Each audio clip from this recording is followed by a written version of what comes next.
Assalamualaikum warahmatullahi wabarakatuh. Wilujeng enjing, wilujeng tepang deui sareng Ibu Dini di channel Bahasa Sunda. Kumaha? Hidup siap diajar bahasa Sunda? Hayu urang diajar bahasa Sunda. Mingguan ayeuna urang diajar ngeunaan engang. Omatnya hidup sanes macana engang. Saupami hidup macana engang, eta teh ngaranna sato. Sato naon engang teh? Sato sarupaning lebah. Jadi nu leres dina materi ayeuna nyaeta engang. Engang ieu mangrupa pangajaran basa Sunda kelas 3 SD.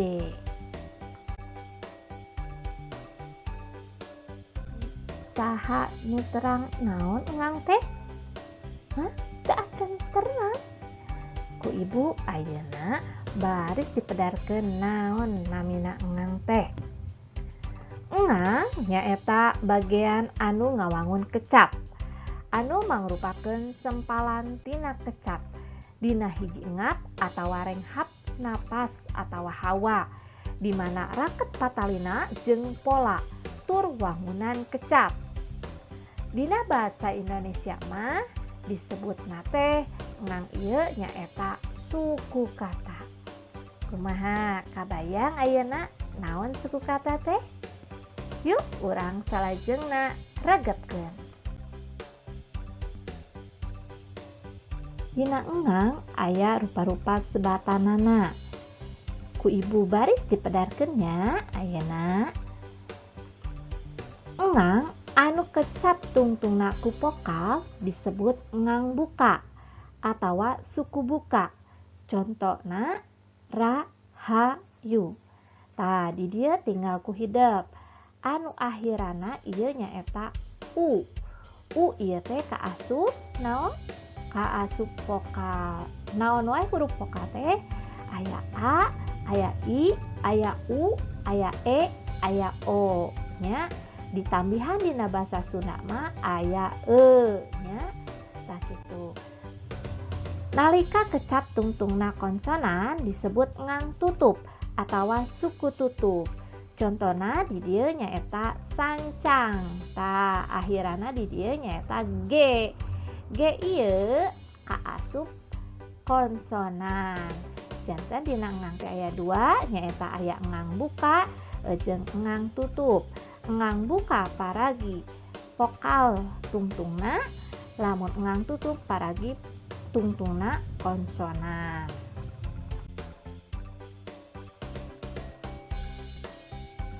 Engang disebut oge kecap asal. Kecap asal aya sababaraha rupa. Anu kahiji nyaeta saengang, disebutna eka suku.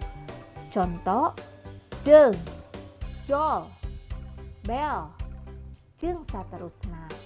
Eta mah saengang teh teu bisa dipisahkeun, disebutna eka suku. Anu kadua nyaeta dua engang atawa disebut oge dwi suku. Contona ba, pa. Tadi dia aya 2. Ba, pa. Tadi pisahkeun nya. Teras bu, ku. Ieu 2. Ta, ra. Jeung saterusna. Anu salajengna nyaeta 3 engang, disebutna oge trisuku. Nu kumaha trisuku teh? Aya 3 engang. Contona ieu ka, la, ta. Tah ieu 3 engangna nya. Terus sa, li, ra. Tah ieu 3 engang oge nya. Anu salajengna nyaeta 4 engang, disebutna catur suku.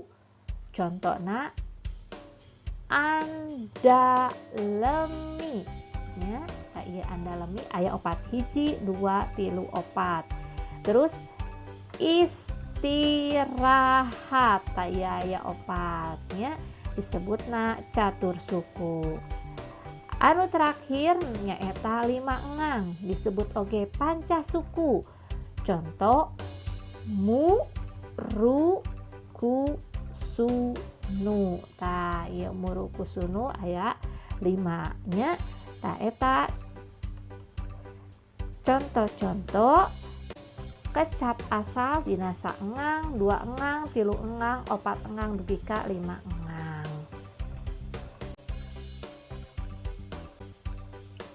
Di dieu ibu gaduh contoh kalimah.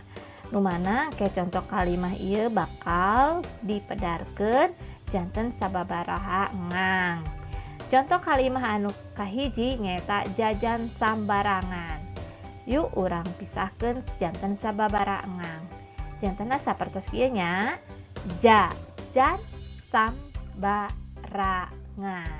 Cobi etang aya saberiji engangna ieu? Aya 1, 2, 3, 4, 5, genep. Janten aya genep engang tina jajan sambarangan.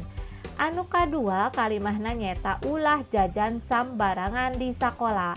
Yuk urang pedarkeun janten sababaraha engang. Jantena sapertos kieu nya. Ulah jajan sambarangan di sakola. Tah saberiji ieu?